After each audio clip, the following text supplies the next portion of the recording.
Berachos Daf Lamed Daled. If a person repeats words during Shema, he says Shema Shema v'ahavta v'ahavta.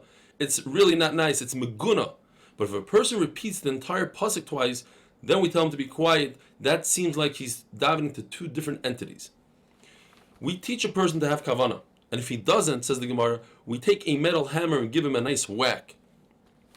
Says the Mishnah, if a shliach tzibur, a chazan, makes a mistake, he can't continue further in middle of Shemoneh Esrei, we need to replace him immediately with another chazan. Now typically, when somebody's asked to be a chazan, there's a three-step process.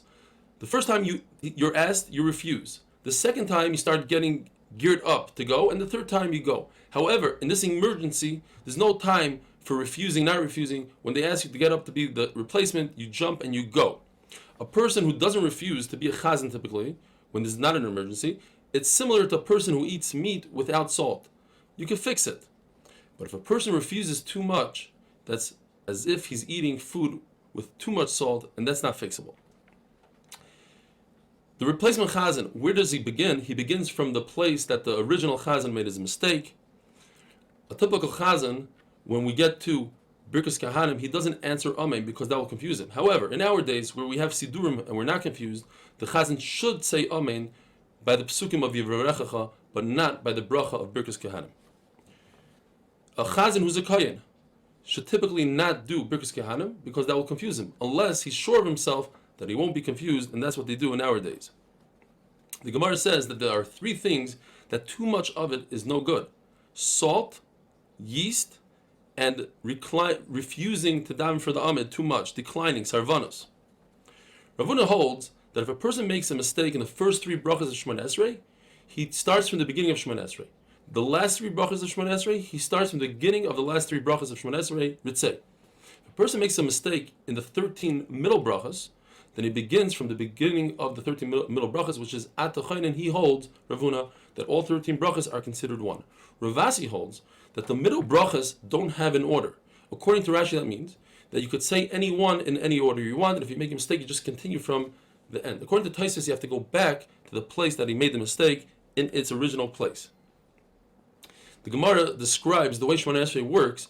The first three brachas is like a servant setting up praise for his master.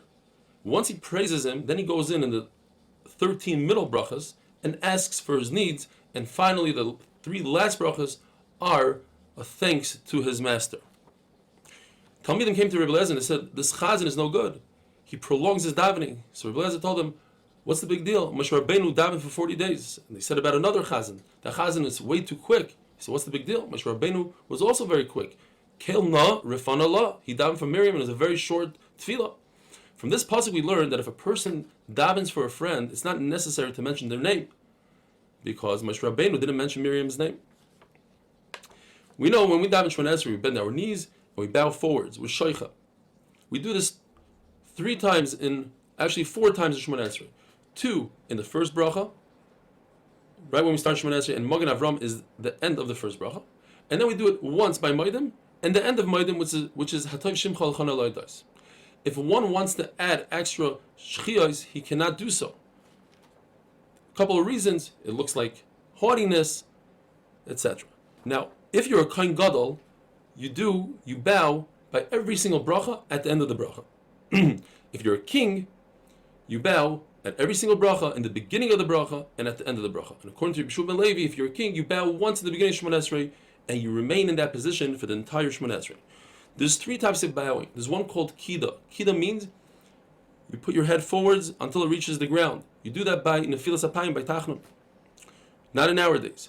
Kriya is where you get on your knees and you put your head forwards. Hishtachava is to lay flat out on the ground, hands and feet. Abaye and Rava would only do nefilas apayim, they would do tachnun. They would lay on the ground, but they would be on their side, not to have their face towards the stones.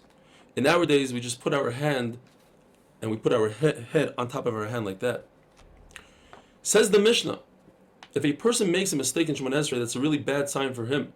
And if he's the chazan and he makes a mistake, that's a bad sign for the whole congregation because of the concept of shliach shalodim kamoisei.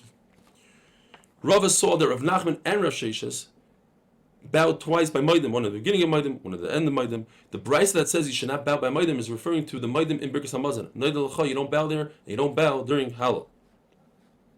When people would come to ask Rabbi Chanina ben Daisa for a bracha for somebody that's sick, he would tell them whether they would live or die based on the flow of his words. If it came out nicely and smoothly, he knew that they would live. We say that if a person makes a mistake, it's a bad sign for him. Some say that means in the first bracha. Some say that the first bracha is referring to if you can't have kavana, you should have kavana at least in the first bracha. There is a machlekes what Rabbi Yochanan said in regard to nevuah. Nevuah, which is a nevuah of good things that are going to happen in Tanchumim, says Rabbi Yochanan is referring to a person who marries off his daughter to a Talmud Chacham, or does business for a Talmud Chacham instead of the Talmud Chacham and gives him the profit, or somebody who gives the Talmud Chacham from his own. But the Talmud Chacham himself, we can't comprehend what lays in store for him. Another member named Rabbi Yochanan is that the Nevuah is for the time of Mashiach. But Olam Haba, which is different than the time of Mashiach, nobody can comprehend. According to Shmuel, the time of Mashiach in our days is identical. We're going to have the same homes, the same cars. We're not going to have Shibim Achuyos. We won't have be in Galus. We'll have a Beis HaMikdash, but it'll be the same.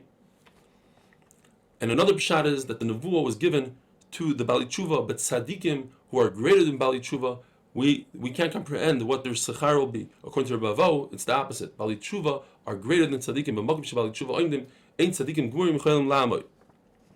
The pasuk says, Ayin lo ra'asa, an eye has never seen. What is it referring to? The wine that's there from the 6 days of creation. Or it's referring to Eden, which no one has ever seen. Adam Arishan has seen Gan, the garden, but he's never seen Eden. When Rabbi Gamliel's son was ill, they went to Rabbi Chanina ben Daisa and they said, please daven for him. He put his head between his knees and he davened, and he said he's okay. And in fact he was.